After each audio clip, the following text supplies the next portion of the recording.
جب یہ بڑی چینجنگز ہوتی ہیں تو اب اس معاملے کو آپ دیکھ سکتے ہیں۔ نواز شریف صاحب جو ہے وہ لندن چھوڑ چکے ہیں، ظاہر ہے یقین دہانی کے بعد اتنا ڈرپوک اور بزدل آدمی جو ہمیشہ ڈیل کرتا ہے، NRO کرتا ہے اور جیل سے بھاگ جاتا ہے، حالانکہ جیل کے اندر اس کو VIP سہولیات ہوتی ہیں، وہ ایسا قیدی ہے جس کو ریاست داماد بنا کے رکھتی ہے، اتنا پروٹوکول ہوتا ہے کہ کہیں اس کو کوئی مسئلہ نہ ہو جائے، اس کی خوراک دیکھتی ہے، اس کے لیے ڈاکٹرز کی ٹیمیں موجود ہیں، ایمبولینس موجود ہے، جو قیدی ہیں وہ ان کی خدمت کے لیے موجود ہیں، تو وہ چونکہ اثاثہ ہے، تھوڑا بہت جب وہ حد سے تجاوز کریں تو اس کو سمجھانا ہوتا ہے، ورنہ اصل تو زرداری اور شریف مافیا اس ریاست کا اثاثہ ہے، جب جتنا کوئی کرپٹ ہوتا ہے اس کو استعمال کرنا آسان ہوتا ہے، تو لہذا اب نواز شریف جو ہے وہ پاکستان واپس آ رہے ہیں، اور واپس آنے کے سلسلے میں ایک تاثر بن رہا ہے، سعودی عرب وہ پہنچ گئے ہیں۔ سعودی عرب ظاہر ہے پہنچنے کا ایک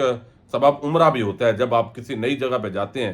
تو کچھ نہ کچھ کرتے ہیں، لیکن ہمارے تو نواز شریف صاحب سعودی عرب کے اندر شریف خاندان ڈیلیں بھی کرنے کے لیے عمرے کو استعمال کرتا رہا ہے، جج ارشد ملک کی کہانی ہمارے سامنے ہے۔ تو اب جو ہے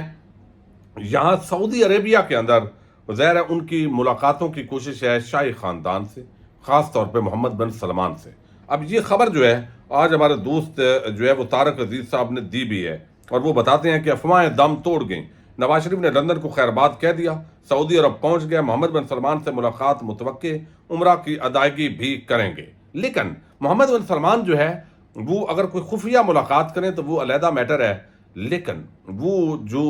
وزیر اعظم سے کم درجے کا جو بندہ ہے، یا پریزیڈنٹ آپ کہہ لیں، یا chief of army staff Pakistan کا ہوتا ہے، چونکہ وہی اصل میں بادشاہ ہوتا ہے جس کو سمجھا جاتا ہے ان ممالک کے اندر، یا پھر جو ہے وہ صدر ہوتا ہے کسی ریاست کا، تو اس لیول کی شخصیات کے ساتھ محمد بن سلمان ملاقات کرتے ہیں، جو حکومت کے اندر نہیں ہوتا یا وزیر خارجہ بھی نہیں ہے، تو اس سے ملاقات کرنا ان کا نہیں ہے۔ اور اب ذرائع یہ دعویٰ کر رہے ہیں کہ یہ محمد بن سلمان سے ان کی ملاقات نہیں ہوگی، ہاں باقی شاہی خاندان کے ساتھ ان کے پرانے تعلقات ہیں، انہوں نے پہلے بھی ان کو سرو کیا ہے، اب پھر جو ہے وہ ظاہر ہے آپس کے اندر باہمی ایک دوسرے کے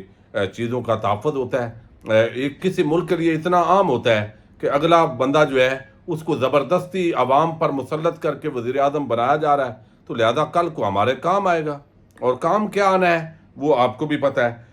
تو اب یہ محمد بن سلمان سے ملاقات کی جو کوششیں ہیں، بتایا جا رہا ہے کہ یہ تو ناکام ہے، یہ ملاقات نہیں ہوگی، اور یعنی ہو بھی سکتی ہے لیکن اس کے 90% جو چانسز ہیں وہ ملاقات نہیں ہوگی۔ ہاں ان کے بھائی خالد کے ساتھ اور کچھ اور جو خاندان کے لوگ ہیں، جو شاہی خاندان ہے، اس سے ملاقاتیں ان کی متوقع ہیں۔ اب یہ ملاقاتیں کتنی میڈیا میں آتی ہیں کتنی نہیں آتی، یہ آنے والا وقت جو ہے وہ بتائے گا۔ دوسری طرف جو ہے وہ آپ دیکھیے کہ ایک لیگی رہنما ہے، یہ کانجو، میں نے آپ کو بتایا تھا، اور یہ ایک ڈاکٹر صاحب ہیں جن پر بڑا ظلم کیا گیا، کروڑ پکا ہے، یہ تحصیل لودھرا کی جو ہے وہ ضلع لودھرا کی تحصیل ہے، نون لیگ کے رہنما اور سابق وزیر مملکت برائے اب جو ہے وہ یہ عبد الرحمان کانجو، ان کے خاندان کے ہاتھوں تشدد کا شکار ہونے والے جو ڈاکٹر ہیں فضل، ان کا بیان سامنے آیا ہے، ویڈیو میں اور تصاویر میں دیکھا جا سکتا ہے کہ کس طرح ان کے اوپر جو ہے وہ نشان ہے، مار کٹائی ہوئی ہے۔ انہوں نے بیان کے اندر بتایا ہے کہ یہ جو کانجو خاندان ہے ان سے 37 اور 36 ایکڑ زمین انہوں نے خریدی تھی، خریدنے کے بعد تھوڑے عرصے بعد ان کو لگا کہ یہ زمین ہمیں واپس لینی ہے، اب وہ واپس لینے پر تلے ہوئے ہیں، جبکہ میں نے یہ بچوں کے لیے زمین اس وقت پیسے دے کے خریدی تھی، اس وقت اب وہ کہتے ہیں کہ ڈیرے پر لے جا کر، پہلے میرے والد صاحب وہاں کھیتی باڑی کے لیے گئے ہوئے تھے، ان کو تشدد کا نشانہ بنایا گیا، پھر جب میں گیا وہاں پہ چلیں لڑائی جھگڑا بعد میں دیکھیں گے، میں ان کو ہاسپٹل لے کے جاؤں تو میرے اوپر 30-40 لوگوں نے حملہ کر دیا، اور یہ چاہتے ہیں کہ کسی طریقے سے یہ زمین جو ہے یہ ان کو واپس دی جائے، اور پہلے ان کو پیسوں کی ضرورت تھی، تو یہ اس کے اندر ایک سابق MP ملوث ہیں، اور میرا نتیجہ لینے کے لیے پولیس نے تاخیری حربے استعمال کی ہیں، اور مخالف پارٹی نے فرضی میڈیکل بنوایا اور ان کی FIR بھی درج ہو گئی ہے، لیکن 24 گھنٹے کے باوجود گزرنے کے باوجود ہماری FIR درج نہیں کی جا رہی، اعلیٰ حکام سے مدد کی اپیل ہے، یہ اس ڈاکٹر نے میسج دیا ہے۔ اب IG پنجاب اور CCPOs اور نیچے DIGs اور جو RPOs ہیں اور پھر نیچے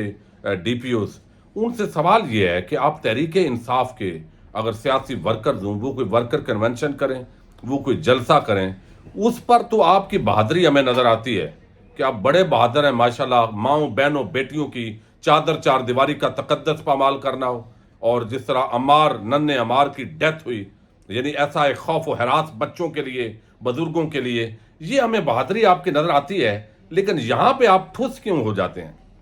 یعنی اس کا مطلب ہے کہ آپ چند لوگوں کی اعلی کار ہیں، آپ عوام کے لیے کام تو نہیں کر رہے، آپ تو ان چند لونڈے لپاڑے جو مختلف سیاسی جماعتوں کے اندر ہوتے ہیں ان کے لیے کام کر رہے ہیں۔ تو یہاں آپ کی بہادری نظر آئے نا، ذرا آپ اس کانجو کو پکڑیں، اس کو گرفتار کریں، اس کی ایف آئی آر کے مطابق جو ڈاکٹر ہے تشدد نظر آ رہا ہے، لیکن یہاں آپ بزدل ہو، یہاں آپ کی کانپیں ٹانگ جاتی ہیں۔ تو یہ وہ بے شرمی ہے جس پر پاکستانی قوم جو ہے اس کو پتہ ہوتا ہے کہ انصاف نہیں ملنا، پولیس سے بھی نہیں ملنا، عدلیہ سے نہیں ملنا، تو پھر یہ چیزیں جو ہے وہ ظلم سہا جاتا ہے۔ تو یہاں پہ پی ٹی آئی کا اگر ورکر کنونشن یہی ڈاکٹر صاحب رکھ لیں،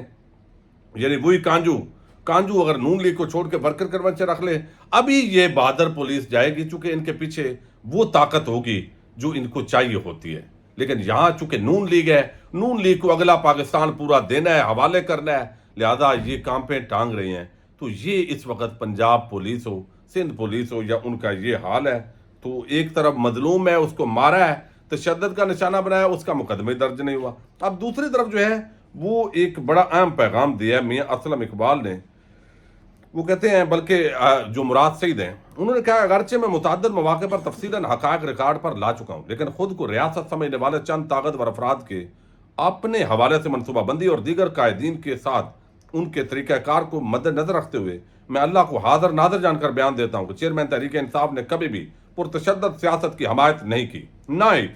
ہمیں ان کی جانب سے کبھی بھی کسی بھی صورتحال کے پیش نظر کسی پرتشدد کارروائی کی ہدایت یا اجازت دی گئی، نہ میں کبھی ایسی کارروائی کا حصہ رہا ہوں، اور نہ ہی میں نے کبھی حکومتوں اور فوجی تنصیبات پر حملوں کی ہدایات دی۔ مجھے کچھ بھی ہونے کی صورت میں میری طرف سے کوئی بیان تحریری یا زبانی آنے کی صورت میں صرف اس بیان کو جو میں نے بقائمی ہوش و حواس اور اپنی مرضی سے دیا ہے کو حقیقت سمجھا جائے، نہ کہ اس کو جو میری گمشدگی یا گرفتاری کے بعد جبراً حاصل کیا گیا ہو۔ ریکارڈ پر لائے گئے خطوط، پیٹیشن اور ویڈیو پیغام کے علاوہ میرے حوالے سے چند طاقتور افراد کے ارادوں کو جانتے ہوئے میں اپنا ایک پارٹی کے حوالے بھی کر چکا ہوں، جس میں منصوبہ سازوں کے نام بھی درج ہیں۔ تو یہ مراد سعید نے پیغام دیا ہے کہ اگر مجھے کچھ ہو جائے تو پھر یہ چیزیں جو ہے وہ دیکھی جائیں۔ دوسری طرف جو ہے وہ میاں اسلم اقبال ہیں۔ میاں اسلم اقبال جو ہے انہوں نے بھی اسی طرح کا پیغام دیا ہے، اور وہ بتا رہے ہیں حلفیہ بیان دینے کے بعد وہ کہتے ہیں کہ میرے سامنے فوجی تنصیبات پر حملہ ہونے کا نہ کہا، نہ 9 مئی کو کسی قسم کا منصوبہ بنایا۔ میں 25 اپریل سے گھر سے دور رہا ہوں۔ میرے گھر کے قریبی ڈونگی گراؤنڈ میں عمران خان کی تقریر سننے کے لیے سکرین نصب کی گئی۔ پولیس نے بغیر کسی وجہ کے وہاں ریڈ کی اور مجھے گرفتار کرنے کی کوشش کی، اور اگلے دن مجھ پر اور میرے ساتھیوں پر 35,000 روپے ڈکیٹی کی ایف آئی آر کر دی۔ اب یہ پولیس ہے نا، اب یہ ڈکیٹی کی ایف آئی آر ایک پولیٹیکل لیڈر پر اس طرح کرنا، ان کو بھی پتہ ہے بوگس ہے۔ یہاں پہ بہادر ہے یہ پولیس، پنجاب پولیس ماشاءاللہ بہادر ہے، یہاں بہادری بھی دکھائے گی۔ کانجو کو خاندان کے اندر جو تشدد کرنے والے ہیں ان کو نہیں، اتنے بزدل ہیں یہ بھی۔ جب اتنے بزدل جو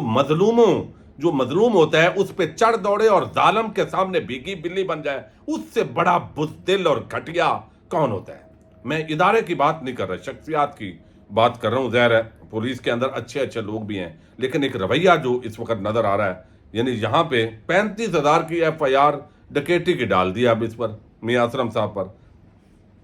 وہ کہتے ہیں 9 مئی کو ٹی وی پر دیکھ کر عمران خان کی گرفتاری کا معلوم ہوا۔ میں 7 مئی کو بیٹی کے نکاح کے انویٹیشن کے سلسلے میں لاہور سے باہر تھا، نہ کسی پی ٹی آئی رہنما کے ساتھ رابطہ تھا، اور نہ میں 9 مئی کے واقعے میں شریک تھا۔ نہ ہماری ایسی تربیت ہے کہ ہم اپنے لوگوں کو یا وطن کی املاک کو نقصان پہنچائیں، لیکن پھر مجھے بھی اسی جو ہے وہ 9 مئی کے واقعات میں ڈال دیا گیا، اور یہ سارا اس طرح سٹیٹمنٹس ہیں۔ بہرحال یہ سلسلہ ملک میں چل رہا ہے۔ اللہ تعالیٰ آپ کا حامی و ناصر ہو۔ السلام علیکم۔